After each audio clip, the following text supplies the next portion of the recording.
বর্তমান বিশ্বে যে কোনো আঞ্চলিক সংঘর্ষ তাৎক্ষণিকভাবে বৈশ্বিক নিরাপত্তা ও অর্থনীতিকে প্রভাবিত করে।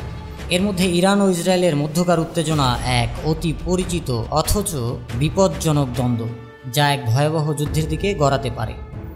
এই দ্বন্দ্ব শুধু দুটি রাষ্ট্রের সীমাবদ্ধ ইস্যু নয়, বরং এটি পুরো মধ্যপ্রাচ্য এমনকি বিশ্বের ভূরাজনৈতিক ভারসাম্যকে প্রভাবিত করতে সক্ষম। ইরান ও ইসরায়েলের সম্পর্ক কখনোই বন্ধুত্বপূর্ণ ছিল না। ইরান ইসলামী বিপ্লবের পর থেকেই ইসরায়েলকে অবৈধ রাষ্ট্র হিসেবে ঘোষণা করে আসছে। অন্যদিকে ইসরায়েল বরাবরই আশঙ্কা করে এসেছে যে ইরান যদি পারমাণবিক শক্তি অর্জন করে তবে সেটি তাদের অস্তিত্বের জন্য হুমকি হয়ে দাঁড়াবে।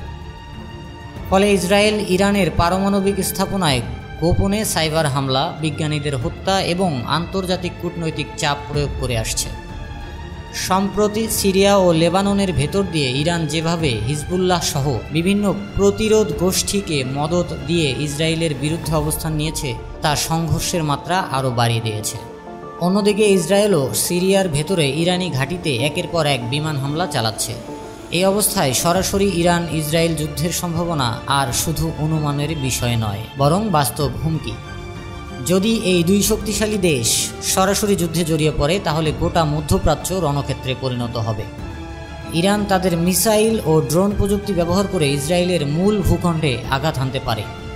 ইসরায়েলও তাদের উচ্চ প্রযুক্তি সম্পন্ন প্রতিরক্ষা ও আক্রমণাত্মক বাহিনী দিয়ে ইরানকে বিপর্যস্ত করার চেষ্টা করবে।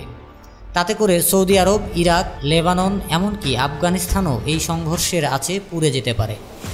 বিশ্বশক্তিগুলোর ভূমিকা এক্ষেত্রে গুরুত্বপূর্ণ। যুক্তরাষ্ট্র বরাবরই ইসরায়েলের পাশে অবস্থান নেয়, আর চীন ও রাশিয়া অনেক সময় ইরানের প্রতি সহানুভূতিশীল। ফলে যুদ্ধ হলে সেটি সরাসরি বিশ্বশক্তির দ্বন্দ্বেও পরিণত হতে পারে, যার পরিণতি হবে ভয়াবহ।